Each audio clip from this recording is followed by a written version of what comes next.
Yaqulullahu ta'ala fil Qur'anil Karim ba'da a'udzu billahi minasy syaithanir rajim afara'aita man ittakhadha ilahahu hawa wa adallahu Allahu ala ilmin wa khatama ala sam'ihi wa qalbihi wa ja'ala ala basarihi ghishawa faman yahdihi min ba'dillahi afala tadhakkarun. Sadaqallahul azim. Tidakkah engkau melihat, wahai Muhammad, orang yang mengambil hawa nafsunya sebagai Tuhan, dan Allah menyesatkan dia di atas ilmu, dan Allah telah menutup pendengarannya dan juga hatinya, dan dijadikan pada penglihatannya pelindung. Siapakah yang dapat memberinya petunjuk setelah daripada Allah Subhanahu wa ta'ala? Tidakkah kamu berfikir? Surah Al-Jasiyah ayat 23. Yang saya hormati lagi saya kasihi Tuan Imam, Tuan Bilal, para ustaz, alim ulama, seluruh barisan kepimpinan masjid, tuan-tuan, puan-puan, muslimin muslimat yang dirahmati oleh Allah Subhanahu wa ta'ala. Pertamanya saya mengucapkan selamat menyambut tahun baru Hijrah. Semoga kita dengan doa yang kita baca itu tadi, sebelum daripada maghrib dan selepas daripada maghrib, dan insya-Allah sebagai gabungan dengan kuliah kita, kitab penenang bagi jiwa ataupun Mukasyafatul Qulub, kita gabungkan beberapa petikan daripada doa yang telah kita baca dalam kita nak berhijrah pada malam ini sebagai satu muhasabah. Kerana hijrah yang disebutkan oleh para alim ulama, terdapat dua bentuk hijrah. Pertama yang dikatakan hijratul badan, penghijrahan fizikal daripada Makkahul Mukarramah ke Madinatul Munawwarah. Yang kedua, hijrah dalam bentuk hati, hijratul qulub, hati yang dihijrahkan daripada kekufuran kepada keimanan kepada Allah Subhanahu wa ta'ala. Dan apabila kita baca doa tadi, ada dua unsur ataupun al-awaiq, ataupun kita panggil halangan-halangan, ataupun kita panggil musuh. Al-mu'min baina khamsi syada'id. Orang beriman itu ada 5 musuh. Antara yang kita bacakan dalam doa awal tahun itu disentuh 2 musuh bagi orang-orang yang beriman. Sebagai rujukan, kalau kita rujuk kepada doa yang kita baca tadi, kita menyentuh beberapa perkara. Antaranya kita minta, Allahumma antal abadiyul qadimul awal, wa ala fadlikal azim wa judikal muawwal, wa hadha amun jadidun qad aqbala alaina, nas'alukal ismata fihi minasy syaitanir rajim wa awliyaihi wa junudihi wal auna ala hadhihi nafsil ammarati bisu واشتغالا بما يقربنا إليك زلفى يا ذا الجلال والإكرام يا أرحم الراحمين. Di sini disebut 2 perkara. Dalam tahun baru ni kita minta kepada Allah Subhanahu wa ta'ala, wahai Allah, telah datang kepada kami tahun baru hijrah ini, kami mohon padamu ya Allah, permulaan besok dikira pada malam ini setelah daripada maghrib, dah kira 1 Muharram. Dan kita minta kepada Allah Subhanahu wa ta'ala, yang pertama, nas'alukal ismata fihi minasy syaitanir rajim wa awliyaihi wa junudihi. Ya Allah, yang pertama, ya Allah, aku memohon kepadamu al-ismah, agar dipelihara daripada syaitan, daripada junud-junud dia, daripada tentera dan pengikut-pengikutnya, Yang keduanya, wal'auna ala hazihi nafsi la ammarat bisu. Dan aku memohon kepadamu ya Allah al-aun, pertolongan daripada sifat satu jenis nafsu namanya ammarah. Sebagaimana Allah sebut dalam surah Yusuf, inna nafsa la ammaratu bisu. Sifat nafsu ammarah ini, dia akan sentiasa menyuruh kepada perkara-perkara yang jahat. Yang mana dua perkara inilah yang kita sebut sebagai perintah dalam membersihkan hati dan jiwa kita agar kita dapat berjumpa dengan Allah Subhanahu wa taala sebagai hamba yang dalam keadaan diredai oleh Allah Subhanahu wa taala. Dan sebab itu surah Al-Jasiyah saya baca tadi ayat 23, dia ada hubungan kait dengan apa yang kita doakan itu tadi. Sebab musuh orang beriman ni dia ada 5. Sebagaimana yang disebut oleh Al-Fadil Al-Ustaz Fathiyakan dalam kitabnya Madza Ya'ni Intima'i Lil Islam. Apa artinya aku menganut Islam? Ada 5 musuh bagi orang-orang yang beriman. Yang pertama, syaitan yang cuba menyesatkannya. Yang kedua, nafsu dia. Yang ketiga ialah orang-orang kafir yang memeranginya. Yang keempat, orang-orang munafik yang membencinya. Yang kelima ialah orang-orang mukmin yang hasad kepadanya apabila datang dalam hatinya satu penyakit yang dipanggil hasad. Wa min syarri hasidin idza hasada. Hati orang yang hasad apabila telah Allah campakkan dalam hatinya perasaan hasad kepada orang lain, yang mana juga menimpa kepada orang-orang yang beriman. Dan sebab itu apabila kita lihat dalam surah Al-Jasiyah ini, kita nak gabung jalinkan dalam membentuk hati dan kita hijrahkan hijratul qulub, nak hijrahkan hati kita daripada perkara yang boleh menggagalkan kita mendapat redha Allah, penyakit hati. Ini yang kita minta agar hati kita elok. Allahumma inna na'udzubika, yang kita minta pada Allah Subhanahu wa taala al-ismah, agar hati kita dipelihara daripada dua unsur ini. Sebab itu kita minta tuan-tuan puan-puan muslimin muslimat, Allahumma aslih qulubana, wahai Allah perelokkanlah hati-hati kami ini. Dan sebab itu apabila kita tengok kepada sifat nafsu, Allah sebut dengan menyebut dengan perkataan afara'aita man ittakhadha ilahahu hawa. Tidakkah engkau melihat wahai Muhammad, orang yang mengambil Tuhannya ialah nafsu dia. Bukan dia sembah nafsu, tapi dia mengikut nafsu dia dalam segala tindak tanduk dia. Tepuk dada, tanya selera. Tuan-tuan, bahaya ni tuan-tuan. Tepuk dada, tanya iman tuan-tuan. Selera ni nafsu. Kalau ditanya selera dia, Ustaz, saya rasa lepas isyak ni nak makan siput babi lah Ustaz. Sebab selera dia, nafsu dia. Nafsu ni cukup halus, cukup seni. Dalam dia memujuk kita, dia merayu pada kita, dia nak tolak kita ke dalam neraka Allah Subhanahu wa ta'ala. Apabila dia mengambil nafsu sebagai Tuhan yang disembah, Allah sebut wa adallahu Allah, Allah menyesatkan dia di atas ilmunya bahawa manusia ini memang dia memilih jalan-jalan yang sesat, iaitu nafsu yang kita sebut tu tadi, nafsu ammarah, nafsu yang sentiasa mengejak kepada kejahatan. Yang kedua yang saya nak sebutkan di sini ialah apabila kita rujuk kepada nak membersihkan hati, ayat ini selalu saya baca.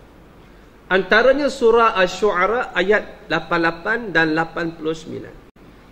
Allah menyebut dengan perkataan yaumala yanfa'u malun wala banun. Hari kiamat besok tidak bermakna lagi padanya pertama malun, harta, yang kedua banun, anak-anak. Diterjemah dalam tafsir Al-Alusi, perkataan banun juga membawa maksud pengikut. Illa man atallaha biqalbin salim, melainkan orang yang datang kepada Allah dengan hati yang sejahtera, hati yang salim, hati yang bersih. Persoalan di sini, bersih daripada apa? Kalau kita rujuk pada surah yang sama, sebelum Allah menyebutkan yauma la yanfa'u malun wala banun, kita pergi ayat yang atas sikit, ayat 87 dan 86 daripada surah yang sama.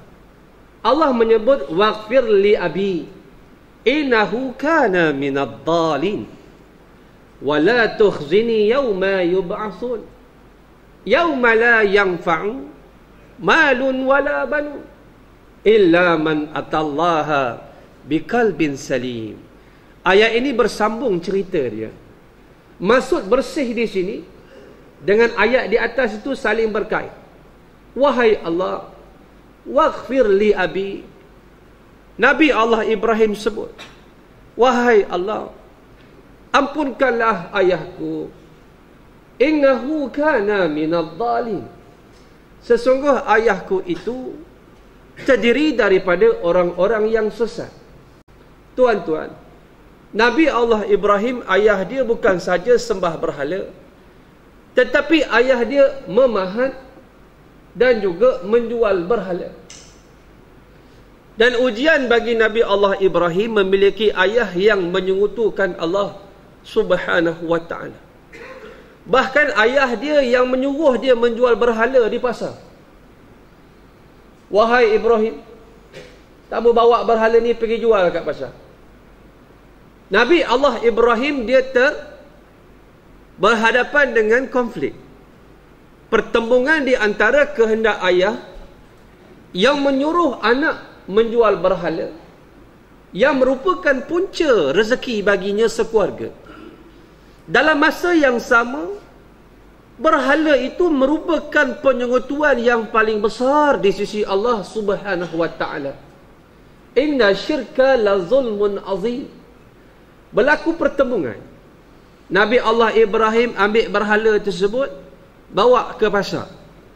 Tuan-tuan, hari ni kalau orang tanya, ayah kerja apa? Ayah saya, ustaz, kerja pahat berhala dekat Batu Kif. Agak-agak macam mana, tuan-tuan? Agak-agak kita ni macam mana hari ni? Tiba-tiba dia ni bawa berhala kerana ia merupakan kehendak ayah dia. Inilah kita kena faham, kita dah bincang dalam surah Luqman tempoh hari. Bagaimana apabila pertembungan di antara kehendak ayah dan ibu dengan kehendak Allah, di sini berlaku pertembungan yang cukup hebat. Maka kaedah yang diajarkan oleh Allah, wa in jahadaka ala an tusyrika bima laysa laka bihi ilmun fala tuti'huma wa sahibhuma fid dunya ma'rufa. Sekiranya mak ayah kamu yang aku suruh kamu taat kepadanya, anishkurli wali walidai, aku suruh kamu taat, suruh syukur, tanda syukur kamu taat mak ayah, dan tanda taat mak ayah merupakan sebahagian ketaatan kepada Allah Subhanahu wa ta'ala. Dan tiba-tiba mak ayah yang aku suruh kamu taat padanya suruh kamu sekutukan aku. Tuan-tuan, syirik ni dosa paling besar. Bukan mak ayah kita kata kau pergi Giant curi troli, tidak. Pergi Giant curi Nescafe, tidak. Tetapi menyekutukan Allah Subhanahu wa ta'ala, maka di situ Allah menyebut dengan perkataan fala tuti'huma, jangan taat pada kedua-duanya. Tetapi dia bersambung, wasahibhuma fid dunya ma'rufah. Tetapi kamu kena melakukan kebaikan kepadanya, kamu baik padanya, layan khidmat kasih sayang kamu curahkan sebagai mak dan ayah kamu yang kamu kasihi, tetapi tidak ada hubungan agama di dalamnya. Tak boleh kita menderhaka dengan keadaan kita maki dia, tak boleh. Mak ayah kita dia tidak Islam, kita maki dia, celaka mak tak beriman, celaka ayah tak solat, tak boleh. Berdosa besar, tuan-tuan, tak dibenarkan. Di sini kaedahnya innama ta'atu fil ma'ruf, dan ketaatan itu hanya kepada perkara yang ma'ruf. Tengok tuan-tuan, Nabi Allah Ibrahim dibawa berhala pergi ke pasar sebab nak memenuhi kehendak ayah dia. Kalau tak, ayah dia marah. Cuma cara kempen dia lain. Mari-mari beri berhala-berhala yang tak boleh bercakap, tak boleh makan dan minum. Kamu tengok aku baling dalam air, tenggelam dia, berenang tak reti. Seorang pun tak beli, tuan-tuan. Ayah dia pening. Ibrahim ni dia buat apa? Aku selalu bawa 10, laku 100. Ibrahim dia bawa 100, 1000 tak laku. Cuma cara kempennya itu, cara yang berkempen itu, cara yang bagaimana mengetuk. Ini dia panggil kaedah yang digunakan oleh Nabi Allah Ibrahim. Dia mengetuk minda manusia. Begitu juga ketika mana dia pecahkan berhala-berhala yang lain. Dia tinggalkan berhala yang besar. Dia letak dekat tangan berhala yang besar, kapak. Apabila balik kaum dia melihat semua Tuhan-Tuhan mereka hancur, melainkan Tuhan yang besar. Di sini berlaku yang kita panggil dialog, mujadalah, dialog di antara Nabi Allah Ibrahim dengan kaum dia. Sebab mengikut budaya kaum dia, mereka keluar ke bandar, lari pada bandar pergi ke desa apabila hari perayaan. Dan Nabi Allah Ibrahim dia menipu ayah dia. Inni saqim. Bila ayah dia ajak keluar pergi, dia kata, wahai ayahku, inni saqim, aku sakit. Yang ini bohong yang dipanggil harus. Tak ada sunat. Sunat Piramli, tuan-tuan. Bohong dia tetap haram. Dan di sana ada sunat. Tidak ada sunat, dia hanya ada harus. Dia kata aku sakit. Apabila kaum dia balik, tengok Nabi Allah Ibrahim hanya dia seorang saja tak pergi tamasya tersebut. Maka mereka menuduh Nabi Allah Ibrahim. Tengok budak yang cerdik. Dia kata, kenapa engkau tuduh aku? Kapak dekat tangan yang dia tu yang besar. Tentu dia yang pecahkan. Sebulat suara kata, wahai Ibrahim, mana dia boleh bercakap? Sampai tahap, tengok. Bermakna selama ini kamu menyembah yang tak boleh bercakap. Layakkah dia sebagai Tuhan? Bila rasa ramai-ramai diperbodohkan oleh budak, maka nak kontrol maco dia, budak dibakar. Macam cerita Singapura dilanggar todak, tuan-tuan. Sama je cerita. Bila budak beri idea, berjaya pula. Sebelum tu menteri arahkan, tahan todak tu dengan badan, punyalah cerdik. Kalau saya lah, jangan duduk tepi laut. Todak tu tak sampai dekat Hulu Kelang ni, tak sampai. Dia dekat Pantai Morib je. Jauh mana dia nak pergi? Apabila budak ni kata, kita tahan dengan batang pisang, maka menteri dia rasa, budak ni kalau besar berbahaya ni, aku hilang jawatan. Sebab cerdik. Jadi nak ceritanya bahawa saya nak kaitkan dengan ayat yang disebut daripada surah Asy-Syu'ara itu tadi. Wahai Allah, sesungguh ampunkanlah ayahku. Sesungguhnya ayahku terdiri daripada orang-orang yang sesat. Dhalin ini sesat. Walah tukhzini yauma yub'atsun. Wahai Allah, jangan kamu hinakan aku pada hari kebangkitan. Hari yang mana? Hari yang tidak bermanfaat padanya malun, apa dia, harta, wala banun, anak pena. Melainkan orang yang datang kepada Allah dengan hati yang sejahtera. Maksud sejahtera ini bersih daripada syirik. Sebab pengampunan itu diminta oleh Nabi Allah Ibrahim, ayahnya yang menyekutukan Allah Subhanahu wa ta'ala. Dan sebab itu apabila kita sebut hijrah, yang kita minta tu tadi, kita pohon kepada Allah Subhanahu wa ta'ala agar dibersihkan hati kita apabila kita berjumpa dengan Allah sebagai syarat yang disebutkan dalam surah Al-Kahfi ayat yang ke-110. Cuba kita rujuk dalam surah Al-Kahfi, syarat dalam kita nak bertemu Allah Subhanahu wa ta'ala. Disebutkan, faman kana yarju liqa'a rabbih falyamal amalan salihan wa la yusyrik bi'ibadati rabbih ahada. Sama juga yang kita minta. Ya Allah, kalau kami menyekutukan Engkau, ya Allah, yang kita minta dalam doa itu tadi, doa akhir tahun. Kerana minta jauh daripada syirik ini, Kerana syirik ini dosa yang cukup besar yang boleh merosakkan ibadah kita selama 100, 1000, 4000 tahun yang lalu. Dengan hanya syirik saja, iaitu menyengutukan Allah, mensyarikatkan Allah, menyamakan Allah pada zat dia, pada perbuatan dia, pada sifat dia, pada nama-nama dia. Kita menyebut di sana ada ruang sedikit, peluang sedikit yang mana makhluk berupaya untuk melakukan sebagaimana Allah lakukan. Itu dipanggil syirik. Apabila Allah turunkan Al-Quran, maka Al-Quran itu 100% iman kita kena al-jazim, al-i'tiqadu al-jazim. Dia kena solid 100%. Aqidah dia bukan matematik. 99 dia dapat A, distinction. Aqidah 99.9% tempatnya neraka. Apabila ada 0.00001% yang kita panggil al-irtiab, ataupun kita panggil ragu-ragu dengan Allah Subhanahu wa taala, menyebabkan kita menjadi syirik kepada Allah Subhanahu wa taala. Dan Nabi ajar pada kita pagi dan juga petang untuk minta jauh daripada syirik. Allahumma inni a'udzubika min an usyrika bika syai'an a'lamuhu wa la a'lam. Ya Allah, aku mohon padamu, minta jauh daripada menyekutukanmu dalam perkara yang aku tahu dan perkara yang aku tak tahu, yang aku tak dapat, yang mana boleh membatalkan ibadah kita, amalan kita, menyebabkan kita itu tidak dapat mendapat kerahmatan Allah Subhanahu wa taala. Sebab itu diletakkan syarat oleh Allah dalam surah Al-Kahfi ayat 110. Allah menyebut dengan perkataan faman kana yarju. Yarju ni apa tuan-tuan? Yarju ni raja. Apa tu raja? Mudah faham bahasa kita, berharap.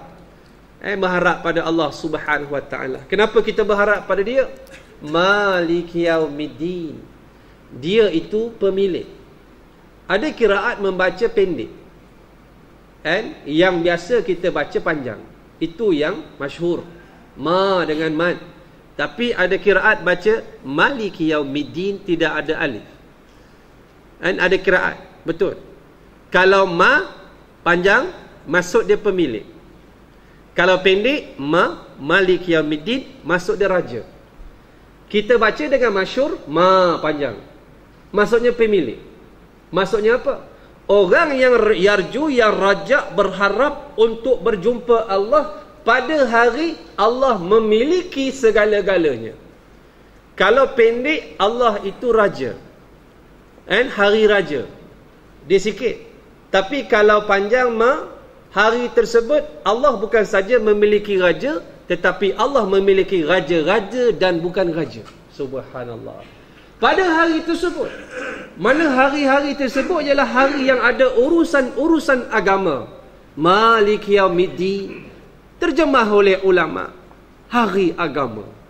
Hari yang mana di sana ada urusan-urusan agama, kena mengena dengan al-Islam, maka Allah menjadi orang-orang, Allah akan menjadi pemilik yang akan memberi ganjaran pada hari tersebut yang namanya hari agama. Dan sebab itu bila mana orang itu ada raja untuk bertemu dengan Allah Subhanahu wa taala, dia ada dua syarat. Falyamal amalan salihah. Pertama, dia kena beramal dengan amal yang saleh. Amal yang saleh dia mesti mari dengan akidah yang sahih. Sebab itu amalan ini merupakan pantulan daripada akidah, daripada keyakinan. Keyakinan yang baik ini menghasilkan amalan yang baik. Satu yang dipanggil amantu billah, aku beriman pada Allah, thumma istaqim, dan tanda kita beriman kepada Allah dipamerkan dengan amalan-amalan yang dizahirkan dengan perbuatan. Tengok tuan-tuan, dia tak cukup dengan beriman, dia kena mari dengan istiqamah. Kalau kita buat Arab, bahasa Arab, kita buat ayat Ja'a Aliyun wa Muhammadun, datang Ali dan Muhammad. Kita faham siapa datang? Ali dan Muhammad. kita tidak tahu siapa datang dulu. Tapi bila kita kata Ja'a Aliyun thumma Muhammadun, kita faham siapa yang datang, Ali dan Muhammad. Dan yang kedua kita faham, Muhammad datang kemudian. Dia mari thumma. Apabila Nabi menyebut amantu billahi thumma istaqim, tak cukup hanya beriman. Dan iman itu mesti disokong dengan thumma istaqim, iaitu istiqamah dalam memelihara iman kita kepada Allah Subhanahu wa taala. Kerana apa? Kerana iman ini ada perkara-perkara yang akan cuba merosakkan dia itu tadi. Dan sebab itu apabila kita sebut perkara ini, yang kedua syarat untuk kita jumpa dengan Allah, Allah terima kita punya amalan itu saja. Dia mari dengan wala yusyrik bi'ibadati rabbih ahada. Dan dia jangan sekutukan Allah dengan dalam ibadah dia dengan perkara yang lain. Nak sebut di sini tuan-tuan, puan-puan, muslimin muslimat, bahawa yang kita doakan itu tadi ialah hijrahkan hati kita daripada penyakit-penyakit yang boleh merosakkan ibadah kita, yang kita tak nampak. Ini yang dibawa oleh Rasulullah sallallahu alaihi wasallam.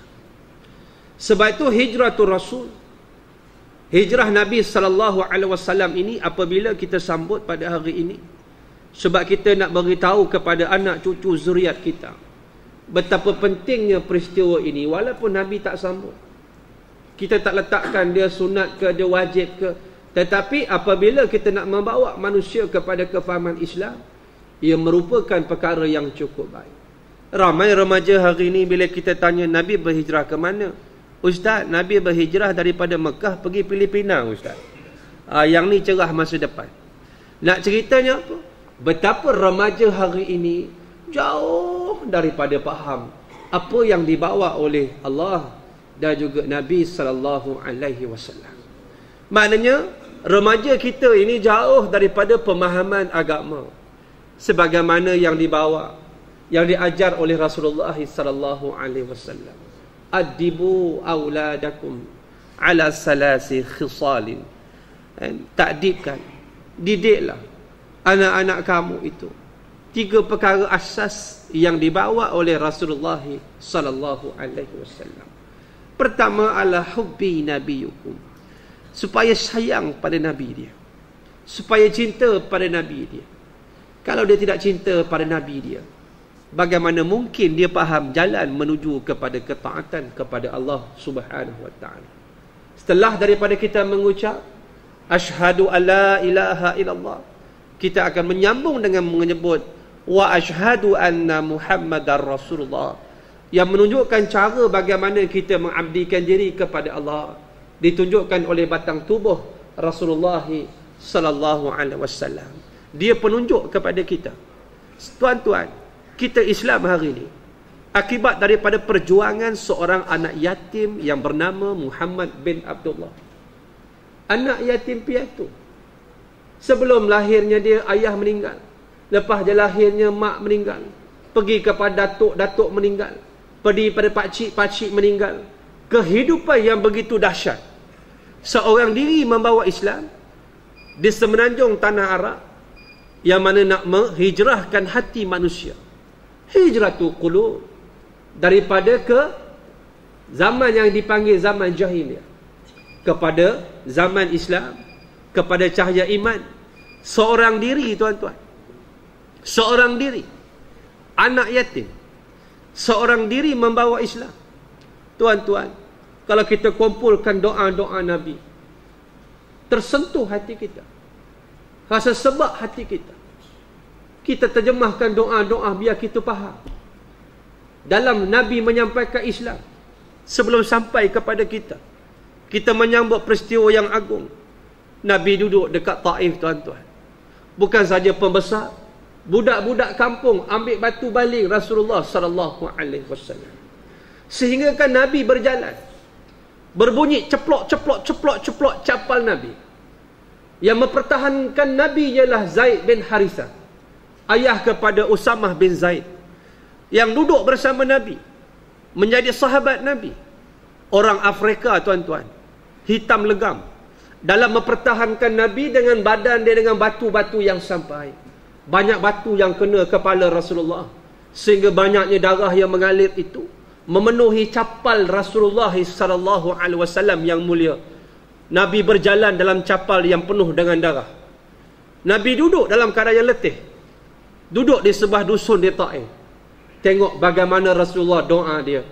Allahumma inni ashku ilaika dha'fa quwwati wa qillata hilati wa hawani ala nas.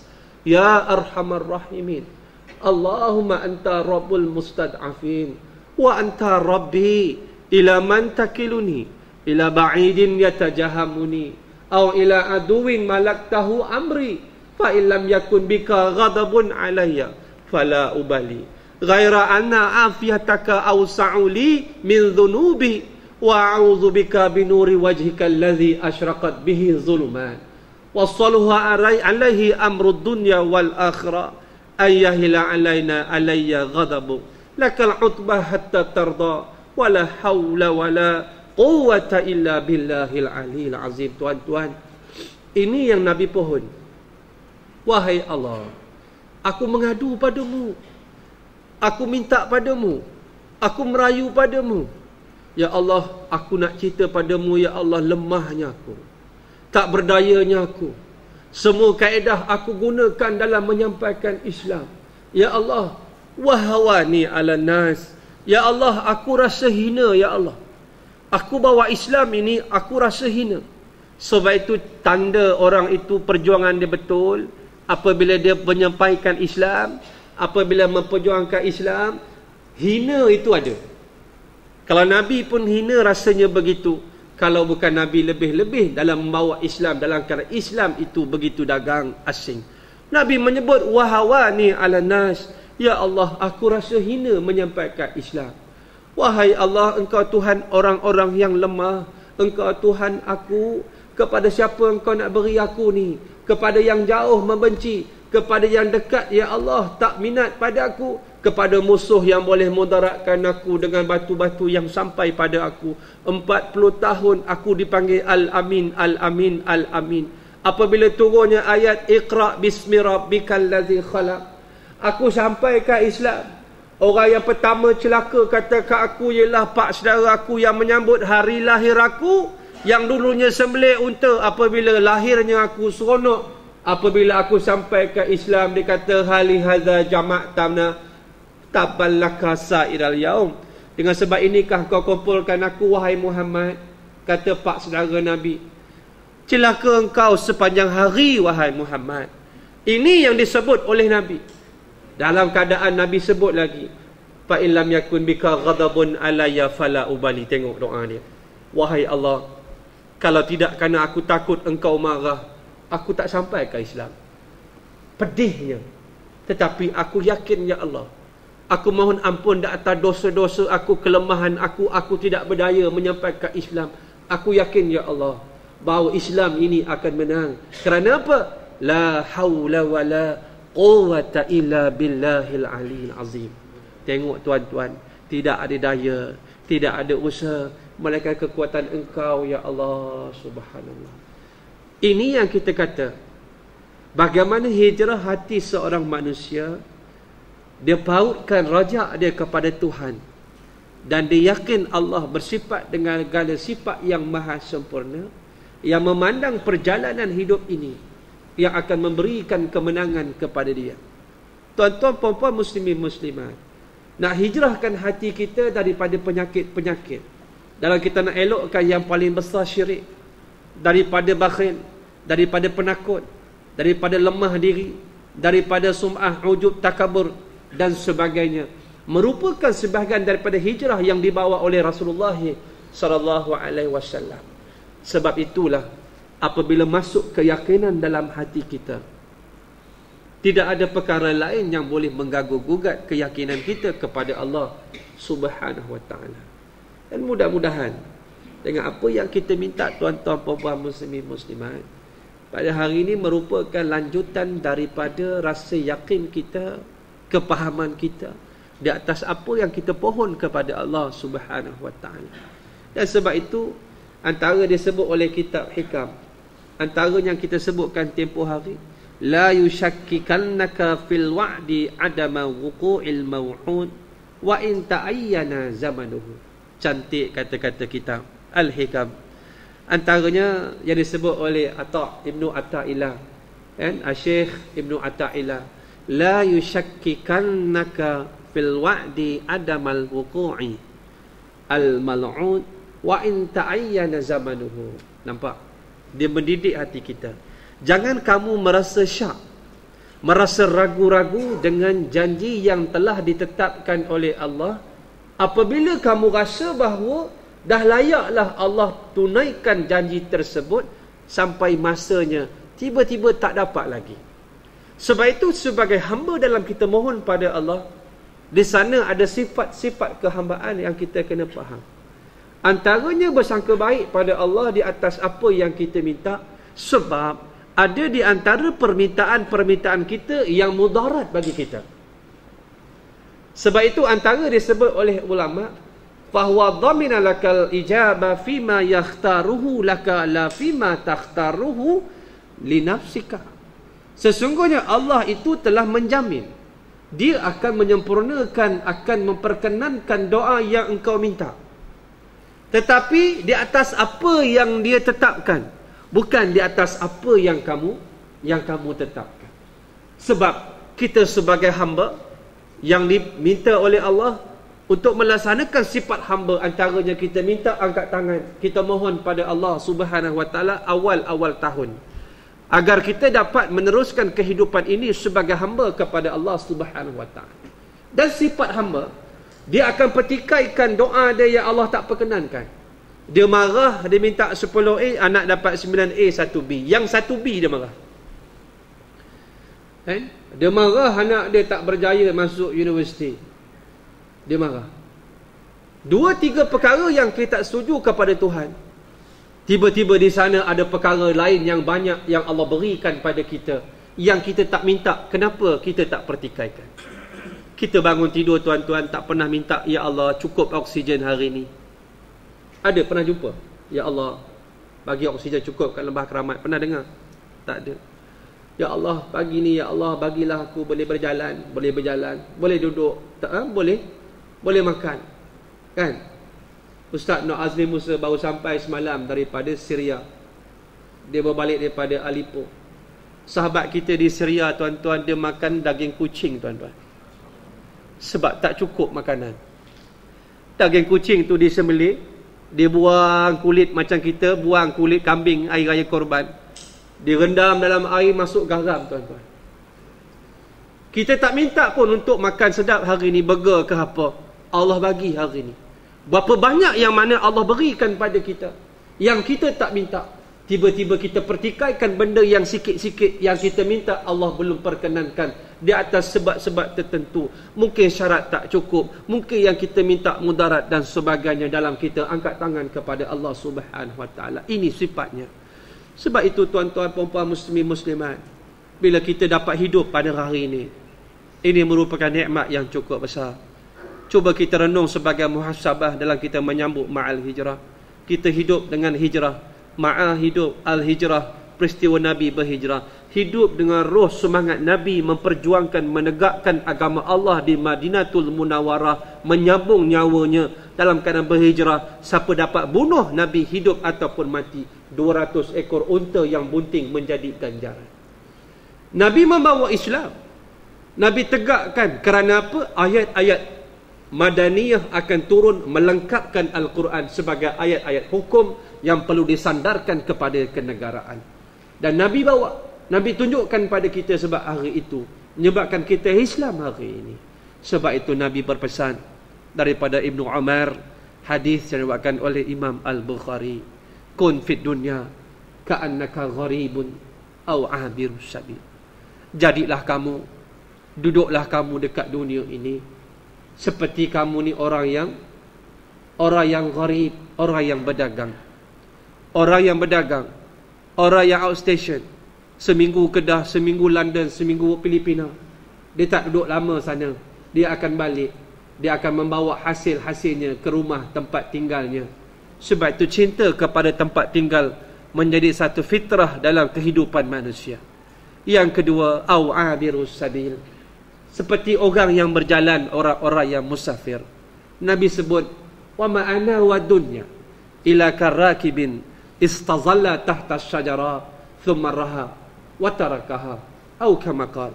Tidaklah aku dengan dunia melainkan seperti orang yang musafir, berteduh di sebatang pokok. Aku berehat, kemudian aku meneruskan perjalanan. Bahawa pokok itulah dunia yang aku tinggalkan.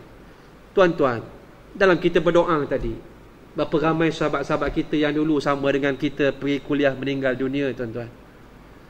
Kita masih lagi dapat berdoa pada hari ini. Berapa ramai sahabat-sahabat kita tahun lepas mungkin telah Allah jemput dia. Bahawa inilah kehidupan. Sebab itu, bagaimana kita berdoa peningkatan iman dan keyakinan kita kepada janji Allah Subhanahu wa ta'ala, dalam kita memahami bahawa dunia itu tak ke mana. Dalam urusan-urusan dunia kita bertambah hebat, kita upgrade hari ke hari, hari ke hari.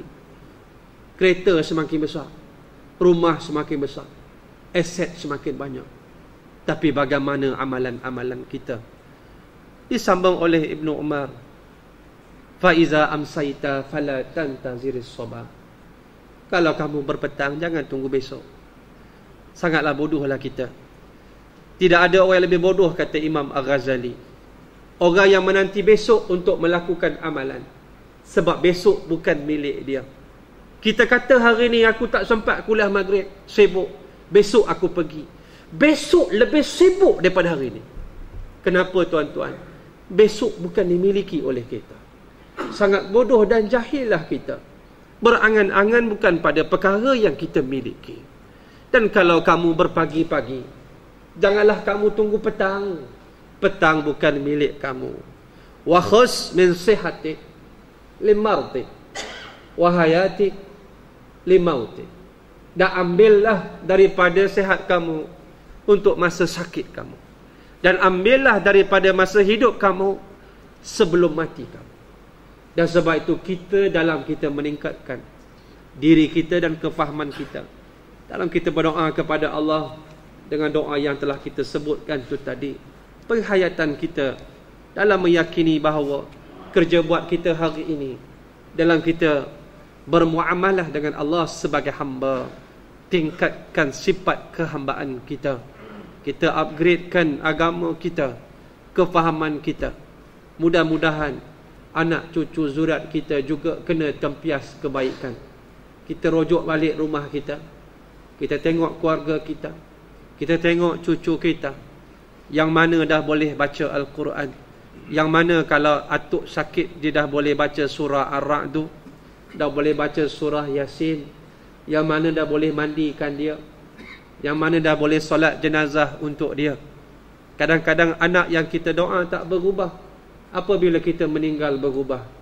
Tak pasal-pasal dia jadi imam dekat depan untuk jenazah kita. Saya sebut, kejap lagi ayah akan masuk dalam tanah. Kalau kamu anak yang soleh, dirilah di hadapan jenazah ayah ni, jadilah imam untuk dia. Saya ingat ustaz, saya boleh buat, tapi doa saya tak tahu. Tak apa, saya doa. Tak apa, doa bahasa Melayu, Allah faham. Yang penting anak yang kat depan itu.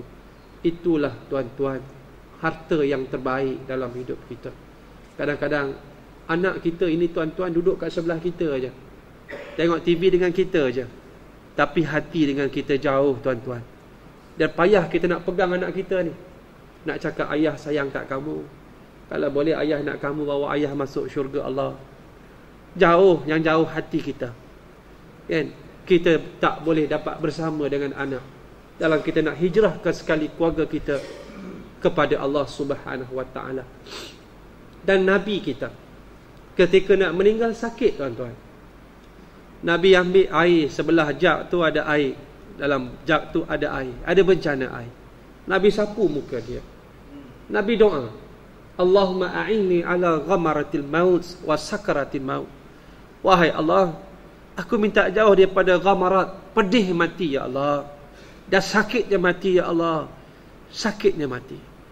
Nabi bertanya pada malaikat, wahai malaikat Allah, kenapa sakit mati ni? Engkau tak kenal aku ke Muhammad sallallahu alaihi wasallam? Wahai Muhammad, tak perlu engkau sebut siapa engkau. Langit dan bumi semua makhluk, penduduk semua mengenali Muhammad bin Abdullah sallallahu alaihi wasallam. Yang kau rasa sakit tu, itu hanyalah aku baru pegang saja. Yang kau rasa sakit itulah yang paling halus yang pernah aku berikan kepada hamba Allah subhanahu wa ta'ala. Dan Nabi bertanya, wahai malaikat, bagaimana dengan umatku yang lain? Aku cabut nyawanya mengikut keadaan masing-masing. Wahai malaikat, antara yang Nabi pohon sebelum Nabi wafat, Allahumma thaqil alayya wa khafif ala ummati. Wahai Allah, beratkan aku tanggung sakitnya mati ini kepada aku, dan kau ringankan pada umatku yang lain. Sayangnya Nabi dalam mengenangkan umatnya.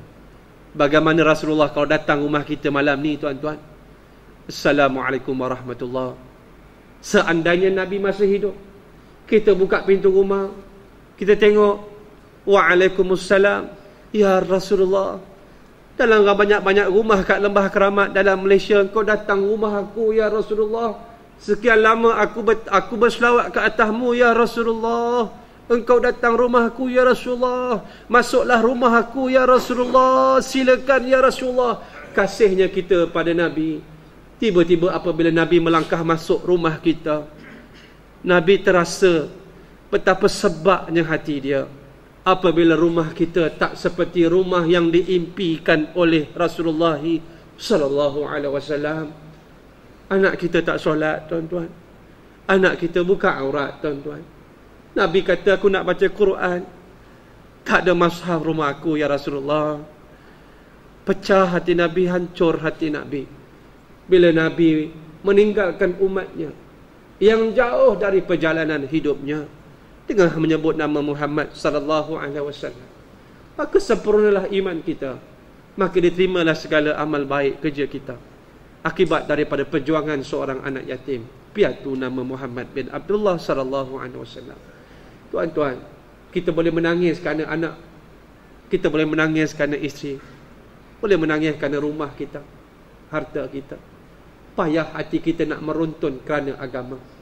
Payah nak meruntun hati kita menangis mengenangkan umat Islam yang diseksa.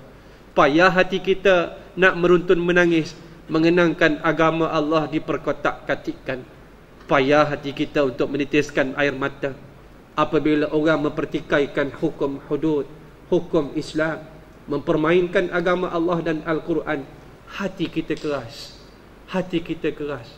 Setiap tahun kita mohon pada Allah, minta jauh daripada nafsu dan juga syaitan yang jahat. Tapi hati kita begitu keras untuk menerima apa yang disebutkan oleh Allah sebagai keyakinan yang kita imani pada hari ini. Mudah-mudahan dalam suasana kita menyambut Ma'al Hijrah. Saya pun berbalik daripada Kedah. Saya ceramah kat Langkawi Ma'al Hijrah. Tuan-tuan, rata-rata masjid di utara kita tengok tak macam masjid kita. Yang datang tak ramai, 10 orang, 15 orang, masjid besar, orang tua. Bila kita cerita sikit dengan imam-imam, semua menangis. Sebab apa? Mengenangkan anak. Ustaz, anak saya isap dada. Ustaz, anak saya minum arak. Ustaz, anak saya tak sembahyang. Ustaz. Inilah suasana yang kita nak hijrahkan. Bahawa ia memerlukan kepada pengorbanan. Letakkan satu keazaman. Perubahan milik Allah. Tetapi usaha kita, Allah tanya dah buat ataupun belum. Tetapi usaha kita itu mestilah bersungguh-sungguh bahawa kita menyampaikan dakwah itu. Dan apabila nyawa kita sudah sampai di kerongkong, ketika itu Allah tidak tanya kamu dah berjaya atau belum. Tapi Allah akan tanya, kamu dah berusaha ataupun belum, bahawa berjaya atau tidak. Kerja Allah subhanahu wa ta'ala. Betapa pentingnya kita membawa ahli masyarakat kita kepada agama Allah subhanahu wa ta'ala. Dan kita minta tu tadi, mudah-mudahan dengan tahun baru ini kita semakin bersemangat semakin ceria, semakin kasih, semakin kita bersungguh-sungguh yakin bahawa menegakkan Islam itu perkara yang fardu yang pernah ditegakkan oleh Nabi, sehingga terpaksa berhijrah, sehingga nak dibunuh, sehingga akhir ayat Nabi 13 kali percubaan untuk membunuh Rasulullah sallallahu alaihi wasallam. Batang tubuh yang kita selawat di atas hari, sayang pada dia, cinta pada dia, sekali pun tak jumpa lagi dalam mimpi, sehingga Nabi sebut man ra'ani fil manam faqad ra'ani fa inna syaitana la yatamassalu bi. Barang siapa nampak aku dalam mimpi, sesungguhnya dia memang nampak aku, sesungguhnya syaitan tidak boleh menyerupai aku. Dan tak ramai orang boleh berjumpa Rasulullah sallallahu alaihi wasallam. Dan Ustaz Rondin 2-3 kali dapat tengok capal Nabi, sarung kat kaki Nabi. Dalam keadaan capal Nabi, Nabi jahit sendiri, menitis air mata dia. Capal Nabi tak cantik tuan-tuan, tapi kaki Nabi lembut. Kaki Nabi bila dia pegang sangatlah lembut. Itulah kaki semulia-mulia manusia yang pernah Allah ciptakan, yang boleh beri syafaat pada kita besok di hari kiamat. Kita takut Nabi tak kenal kita. Antara yang kita minta syafaat dia, bila dia pegang kaki Nabi, lembut kaki Nabi. Itulah kaki manusia yang paling mulia. Bila pandang wajah Nabi, subhanallah, bersih dan cantiknya wajah Nabi. Apabila memeluk Nabi, bangun daripada tidur, masih terbau wanginya jasad Rasulullah sallallahu alaihi wasallam. Tapi Tok Guru pesan, baju Nabi tak baru, capal Nabi tak cantik. Tapi itulah perjuangan seorang Rasul membawa Islam untuk kita pada hari ini dan pada masa akan datang. Duduk di bawah rahmat pengampunan Allah Subhanahu wa ta'ala. Itulah Rasulullah sallallahu alaihi wasallam yang kita sambut ma'al hijrah, orang yang membawa Islam. Itu yang kita nak sebut, yang kita nak peluk dia, nak tatap dia. Hanya beberapa orang saja yang boleh jumpa dengan dia. Takut-takut juga Allah Nabi tak nak jumpa kita. Tiba-tiba di Palestin ada nenek tua, makcik tua, apabila bom jatuh dia tak lari tuan-tuan. Apabila tanya kenapa makcik tak lari, aku ada 10 orang anak, semua dah mati syahid. Suami aku dah mati syahid. Tiap-tiap malam Nabi jumpa aku dalam mimpi menghiburkan aku. Bagaimana aku boleh lari? Aku tak sabar nak mati syahid. Seronoknya mati syahid. Dan Nabi juga menyebut, itulah ada orang masuk syurga, dia minta keluar balik kat dunia, sedangkan syurga itu cukup melekakan. Nabi masuk syurga nak keluar balik lama je. Tiba-tiba Nabi kata ada umat dia masuk syurga minta keluar balik. Ya tamanna ayyuqtala 10 marat. Bercita-cita nak mati 10 kali lagi mati syahid. Seronoknya mati syahid, seronoknya kemuliaan mati syahid. Dan mudah-mudahan Allah berkati kita semua. Ucap terima kasih dengan program daripada petang tadi sampai ke malam.